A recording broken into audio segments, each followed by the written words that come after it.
우리 말씀 오늘 들어가기 전에요. 잠깐 우리 좀 복습을 하십시다. 자, 요한계시록이 전화번호 기억하시는가요? 한 1년 됐는가요? 우리 요한계시록 언제 시작했어요? 한 1년 정도 된 것 같은데 6개월 정도? 언제 시작한지 모르겠네, 그죠? 하여간 그때 우리 첫 시간에 요한계시록 전화번호를 제가 일러드렸는데 기억나시는가요? 344국에 3233. 아니, 아무도 기억 못하신대요?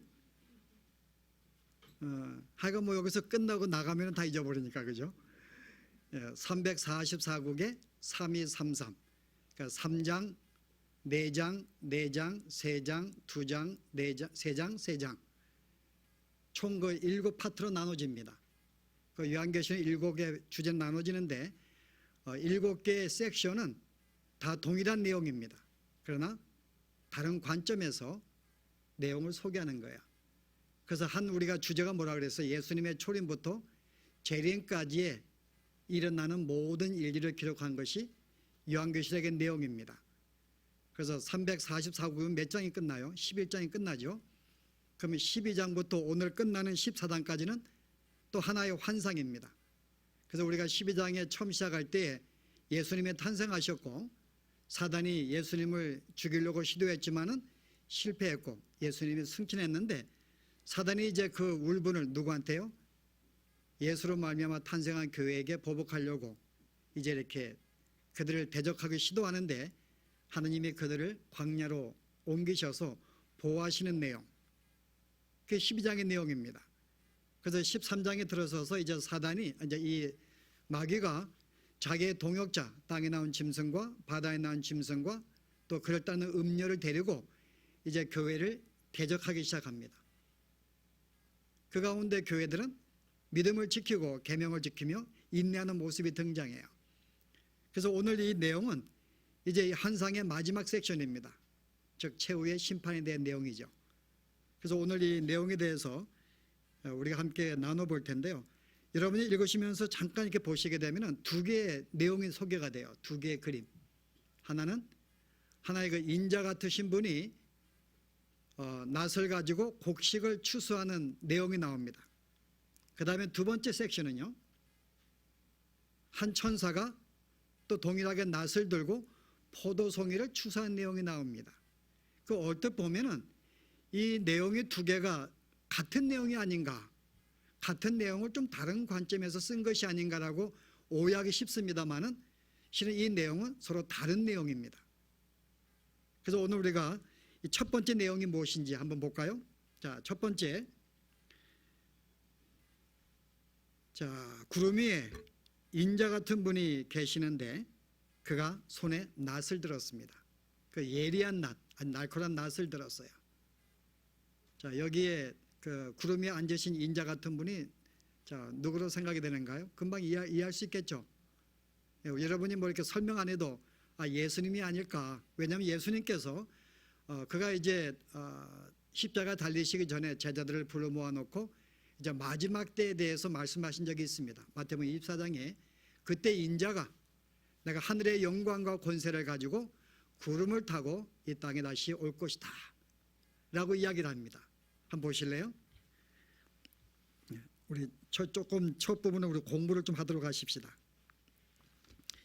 자, 24장 30절에 그때 인자의 징조가 하늘에서 보이겠고 그때 땅의 모든 족속들이 통곡하며 그들이 인자가 구름을 타고 능력과 큰 영광으로 오는 것을 보리라. 그가 큰 나팔 소리와 함께 천사들을 보내리니 그들이 그의 택하신 자들을 하늘 이 끝에서 저 끝까지 사방으로 모을 것이다. 그래서 구름 위에 앉으신 인자가 바로 우리가 예수님인 거 우리가 알 수 있습니다. 우리가 구약에서도 이 비슷한 말씀하고 있는데요. 한번 우리가 다니엘서 7장 보십시다. 제가 13절 말씀 읽어볼게요. 내가 또 밤에 환상 중에 보니 인자 같은 이가 하늘 구름을 타고 와서 옛적부터 항상 계신 이에게 나와 그 앞으로 인도되매 그에게 권세와 영광과 나라를 주고 모든 백성과 나라들과 다른 언어를 말하는 모든 자들이 그를 섬기게 하였으니 그의 권세는 소멸되지 아니하는 영원한 권세요 그의 나라는 멸망하지 아니할 것이라. 자, 메시아가 이제 오실 때인데 그 메시아가 하늘의 구름을 타고 오시는데 모든 영광과 권세를 가지고 올 것이다. 이제 구약의 말씀의 예언입니다.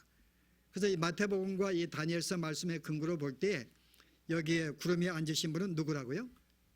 자, 우리가 예수님, 우리가 충분하게 이해하고 받아들일 수 있습니다. 그런데 예수님이 지금 어떤 행위를 하고 있어요? 그에게 예리한 낫을 가지셨어요. 예리한 낫을 뭐 하기 위해서요? 뭐 하기 위해서요? 자, 예리한 낫을 들었는데, 자, 이것을 들고 이제 이 땅에 오십니다. 이제 재림이기 때문에, 자, 뭐 하시게 오셨을까요, 여러분? 곡식을 추수하기 위해서. 이 곡식은 누굴 말하는데요? 이거 오늘 질문이 너무 많네, 그죠? 예.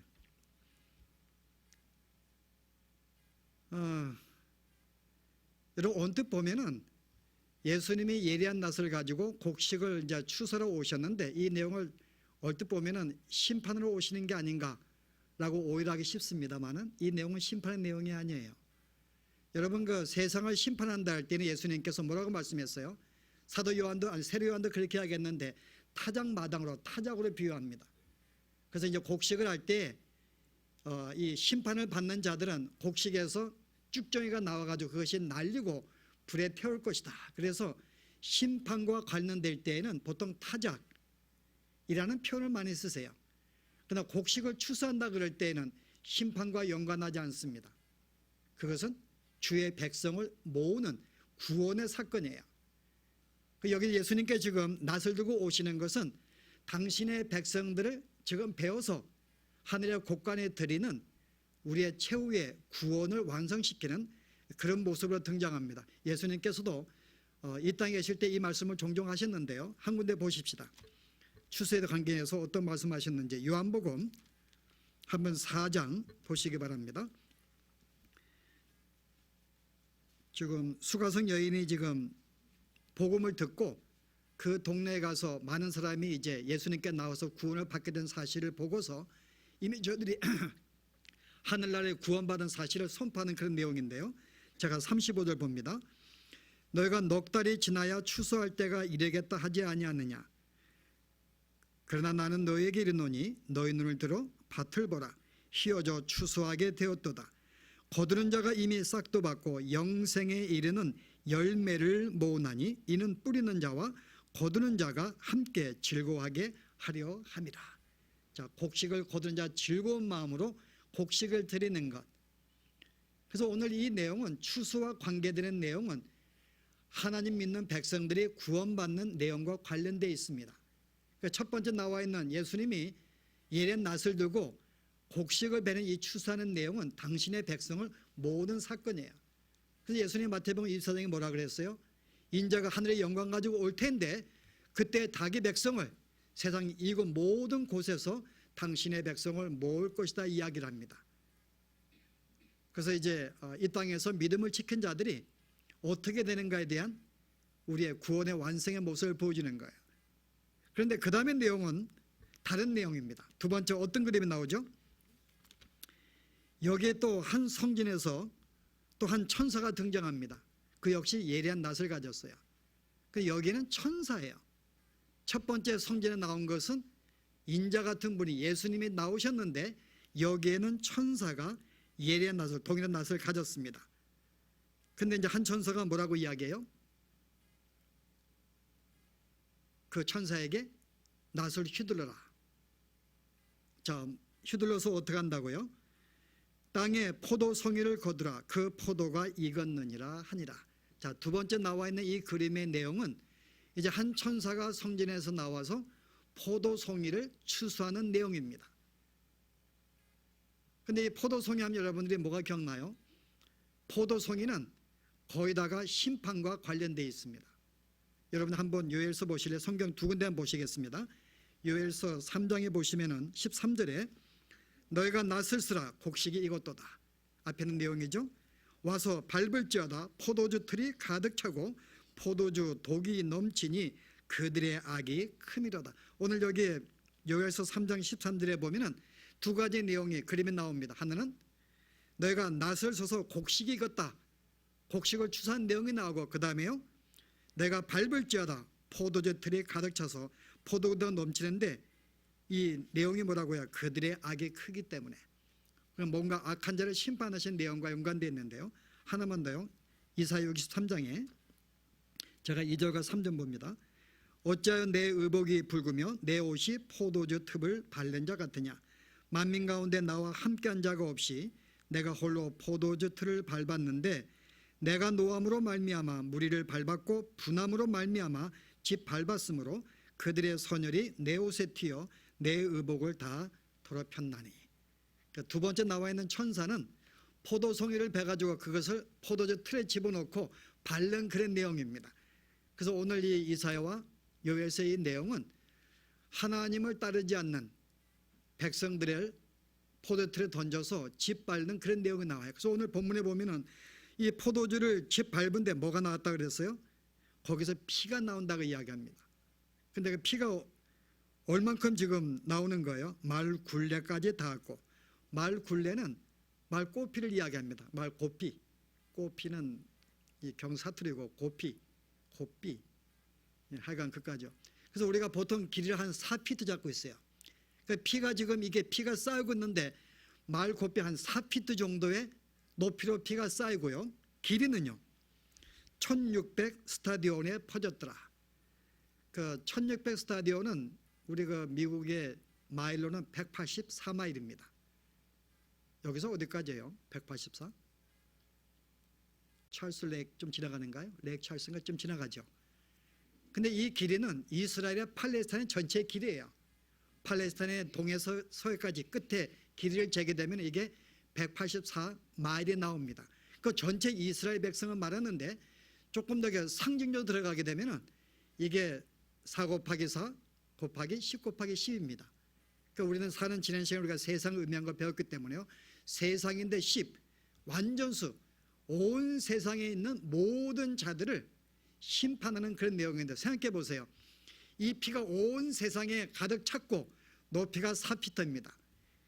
그 심판이 얼마나 맹렬한지를 볼 수가 있어요. 근데 이 장면을 보시게 되면 이들의 틀을 어디서 밟습니까? 성전 안이 아닙니다. 성전 밖에서 밟는 거예요. 그 원래 구약 시대에는 성전 밖에서는 양들을 잡아서 성전 밖에서 그 성읍 밖에서 불태워 버리고요, 피를 받아가지고 성소에 뿌리게 되어 있습니다. 그래서 이 죄를 대신해, 온 이스라엘 백성의 죄를 대신해서 죽은 그 짐승은 성 밖에 버려진 자. 여러분, 성전이라는 것은 하나님의 은혜가 임하는 곳입니다. 성전 밖은요 하나님의 은혜가 끊긴 곳, 은혜가 없는 것을 말해요. 그것에 던져져서 그들이 밟히게 됩니다. 마지막 때에는 전혀 하나님의 은혜가 없는 곳.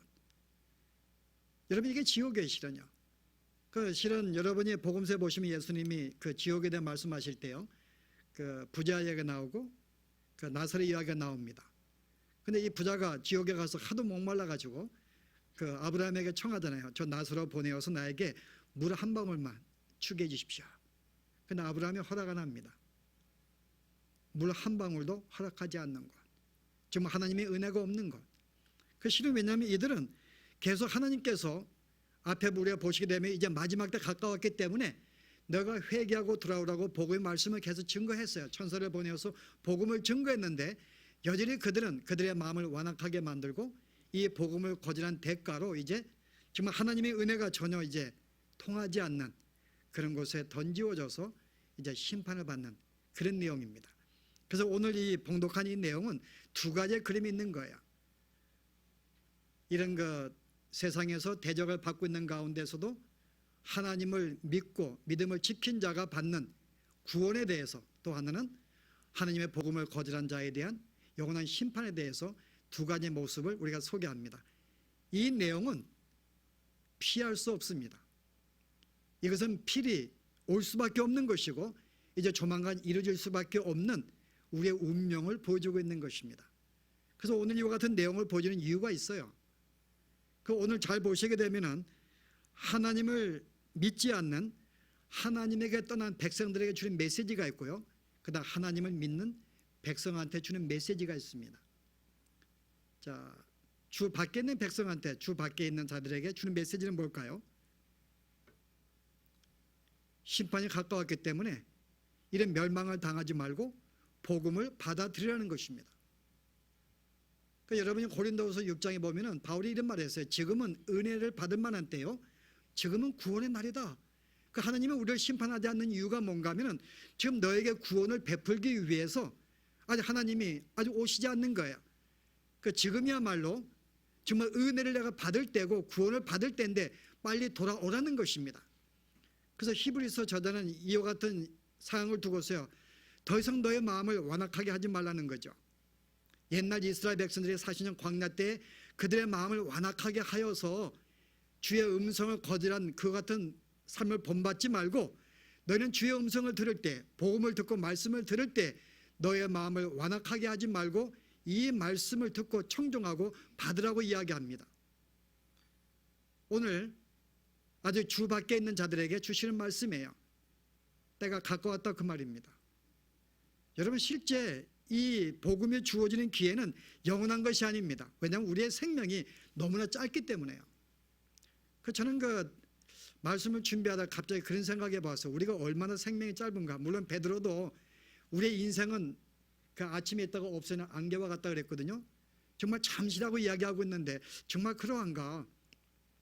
저는 그 사람이 보니까는 우리가 언제 사람인가. 내가 코에서 숨을 쉬는 동안은 사람입니다. 근데 이 사람이 아무리 연약하고 아무리 그 식물인간 되어서 이렇게 온종일 몇 년간 누워있다 할지라도요, 그 코에서 숨이 계속 이렇게 멈추지 않으면은 살아있는 사람이에요. 근데 그 숨이 끊기게 되면요, 숨이 멈추면은 그는 시체입니다. 그냥 땅에 묻혀서 사라져버리는 그런 존재라는 거죠. 그래서 우리의 인생을 보았더니 이 숨에 달려있는 거예요. 숨을 쉬고 있으면 살아있는 거고 숨을 멈추면 죽은 것입니다. 이거 보니까 굉장히 이거는 아주 우리 인생이 여기에 숨에 달려있는가. 물론 우리 구약 성경에도 너의 호흡이 우리의 생명이 호흡에 달렸다 했거든요. 그 호흡이 끝나면은 죽는다고 이야기하고 있어요. 그래서 사람이 사는 것이 내가 이렇게 숨을 쉬는 동안에 경쟁하기도 하고 자기 어떤 꿈을 갖기도 하고 욕심을 부리기도 하고 경쟁하기도 하고 싸우기도 하고 꿈을 이루기도 하고, 언제요? 이게 숨을 쉬는 동안만 그러는 거예요. 그 숨이 멈추면 이 모든 게 다 사라져 버리는데요. 그래서 우리가 숨이 있는 동안에 그게 뭐길래 그렇게 그냥 그거를 가지려고 예를 쓰고 몸부림을 치고 있는가. 이 숨이 멎으면 그냥 모든 게 끝나버리는 한순간의 일인데, 그렇기 때문에 이 복음은 다시 이렇게 영원하게 기회가 주어지는 게 아니라 우리가 코로 숨을 쉬는 그 동안에 주어지는 은혜의 손길이라는 거죠. 빨리 믿으라는 것입니다. 그래서 마음을 완악하게 하지 말고 이 복음이 선포될 때, 주의 말씀이 선포될 때 마음을 열고 그 말씀을 받는 것이 지혜롭고 옳다는 것입니다. 왜냐하면 우리가 숨을 멈추는 그 순간에 우리의 삶이 끝나는 것이 아니고 우리가 영원한 하나님의 심판이 있기 때문에요. 우리 영혼은 죽지 않고 심판이 있기 때문에요. 그래서 우리가 살아있는 일시적인 이 잠깐 동안의 삶 동안에 빨리 주님을 붙잡으라는 것입니다. 그런데 오늘 이 말씀은 또한 믿는 자들에게 주는 말씀이에요. 당시에 로마에서 교회들이 핍박을 받고 있었잖아요. 유혹도 받고 있었고 고난 속에 있었습니다. 예수를 믿는 것 때문에 직장에 쫓겨나기도 하고. 그런데 오늘 이 저자의 이 의도는 뭔가 하면은 지금 너희가 받고 있는 이 고난은 지극히 아주 일시적인 한순간의 삶이라는 거죠. 한순간이다. 우리가 영원한 세계에 비하면 너무나 일시적이기 때문에 이거 잘 믿음을 지키고 견디라는 거예요. 그거 한순간이기 때문에요. 그래서 오늘 예수를 믿는 사람이 이 땅에서 어떻게 사는 게 좋은가. 자, 히브리서 저자가 이렇게 이야기하는데요. 제가 한 군데 읽어보겠습니다. 13장의 11절 보실래요? 이는 죄를 위한 짐승의 피는 대제사장이 가지고 성소에 들어가고 그 육체는 영문 밖에서 불사릅니다. 자, 구약의 제사법입니다. 자, 피는 가지고 들어가고 성소에, 육체 짐승의 몸은 영문 밖에서 불사른다. 그러므로 예수도 자기의 피로서 백성을 거룩하게 하려고 성문 밖에서 고난을 받으셨느니라. 우리가 어떻게 구원을 받을 수가 있었는가? 예수님이 우리의 죄를 대신 짊어지고 제물이 되었기 때문에 그가 죽음을 당하기 위해서 성문 밖에서 고난을 받으셨어요. 그리고 죽으셨습니다. 자, 그런즉 우리도 그의 치욕을 짊어지고 영문 밖으로 그에게 나아가자. 자, 우리가 예수를 믿는 그 순간부터 자, 우리도 예수님의 십자가를 지고 그를 본받아서 영문 밖으로 나아가서 고난을 받자는 것입니다. 자, 우리가 여기에는 영구한 도성이 없으므로, 자, 우리가 영원히 살 성이 없으므로 장차 올 것을 찾나니, 이게 여러분 성도의 마음이에요. 실은 성도는 예수를 믿는 순간에 천상적인 존재입니다. 우리는 하나님의 자녀가 되었기 때문에 우리가 하늘의 보좌에 앉은 존재가 되었기 때문에 천상적인 존재입니다. 그래서 천상적인 존재는 실제 우리의 삶 자체가 이 땅에 소망을 두거나 가치를 두지 아니합니다. 천상적인 존재이기 때문에 천상의 하늘나라의 모든 것들에 가치를 두는 자예요. 그래서 이 땅에서 우리가 어떤 삶을 살든지 별로 개의치가 아니합니다. 왜냐하면 이 땅은 우리의 사는 삶이 아니기 때문에요. 비록 내가 좀 고난을 당해도, 내가 삶이 좀 어려워도, 좀 재정이 내가 어려워도 그 삶이 별로 우리의 삶을 건드리지를 못합니다. 왜요? 우리는 천상의 소망을 둔 자이기 때문에요.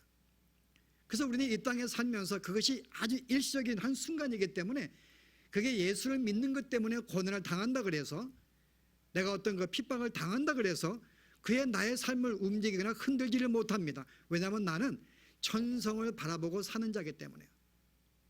이미 이게 우리에게 주어진 운명이에요. 이건 바뀌지가 않습니다.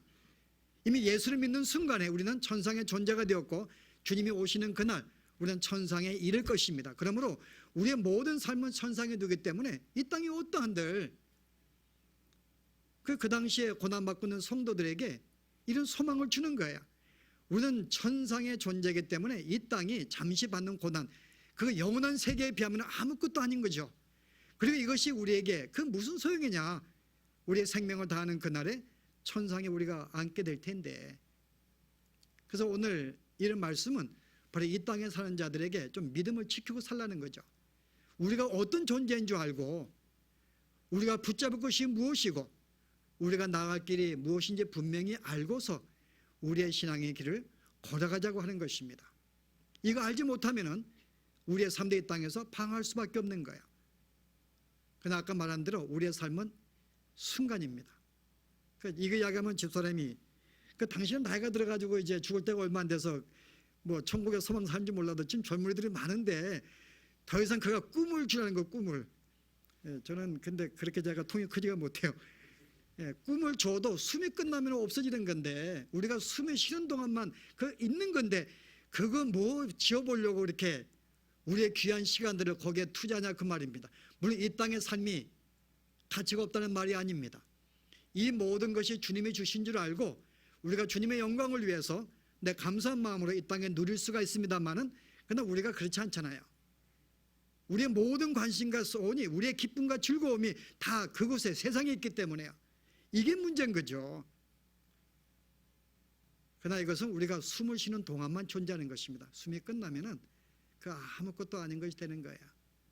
그래서 오늘 이 마지막 심판에 대해서 오늘 이런 말씀하십니다. 주의 백성들에게 우리가 이 땅에서 어떻게 살아야 될지 여전히 믿음을 지키면서 천국의 소망을 두고, 우리가 신앙의 선배들이 본향을 사모하면서 나그네 삶을 산 것처럼 이 땅에 사는 것이 옳지 않은가. 그래서 오늘 이 히브리서의 저자는 오늘 마땅히 구원받은 성도들이 살아야 할 삶은, 유일한 삶은 선교적인 삶을 살아야 한다는 거죠. 아니, 선교가 아니고 순교적인 삶. 이게 오늘 내가 주책이네, 그죠? 순교적인 삶. 순교적인 삶이라는 것은 세상에 대해서 죽는 삶을 말합니다. 세상에 감사한 마음에 이 땅에 먹고 사는 건 있지만은, 세상에 죽는 것은 거기에 소망을 두거나 그것으로 기뻐하거나 그것이 없어서 좌절하는 그런 삶이 아닌, 거기에 대해 죽는 삶이 순교적인 삶이에요. 바로 이 삶이 성도들이 살아야 할 삶입니다. 이거 알지 못하면 우리도 우왕좌왕해요. 이거 알지 못하면요. 그래서 오늘 여러분과 제게 주어진 영원한 세계, 이거는 변치 아니합니다. 이미 우리는 하늘의 존재인 줄 알고 우리가 천상을 바라보시면서 다시 한번 이 땅에서 어떻게 살아야 할지 믿음을 지키면서 주님과 날마다 교제하시면서 사실은 여러분 삶이 되길 바랍니다. 기도하십시다. 하나님, 주님은 참으로 이 시간도 은혜로우신 분이라 여전히 아직 오시지 아니하시며 여전히 많은 사람들을 부르시며 은혜를 주시고 구원을 주시기 위해서 기다리시는 주의 그 모습을 저희들이 보며 하나님이여, 이와 같은 주의 모습이 주님을 떠난 자들에게 보이기를 주여 원합니다. 참으로 바울의 외침처럼 지금이 바로 은혜를 받을 만한 때요, 바로 지금이 구원을 받을 때인데 하나님이여, 주의 음성을 들릴 때에, 주께 저들을 부르실 때에 여기에 음성에 귀를 기울이고 그 음성을 듣고 복음을 받아들여 믿음으로 주 앞에 나올 수 있는 은혜들을 저들에게 허락하여 주시기를 주여 원합니다. 뿐만 아니라 주님을 믿는 자들에게 우리의 삶이 이 땅에 있는 것이 아니라 천상에 있는 줄 알고 이 땅의 고난은 일시적이며 이 땅의 모든 삶이 일시적인 줄 알고 우리가 받을 그 상급은 영원한 것인 줄 알고 이 땅에 어떠한 어려움과 고통과 문제가 있다 할지라도 여기에 개의치 아니하고 단단히 믿음을 지키며 계명을 지키며 인내하면서 이 땅을 살 수 있는 우리의 삶이 되어서 주님 오시는 그날 참으로 우리가 영원한 세계에서 기뻐하고 즐거워하는 영원한 안식을 누릴 수 있는 저희들의 삶이 되어지도록 하나님 축복하여 주시옵소서. 예수 이름으로 기도합나이다.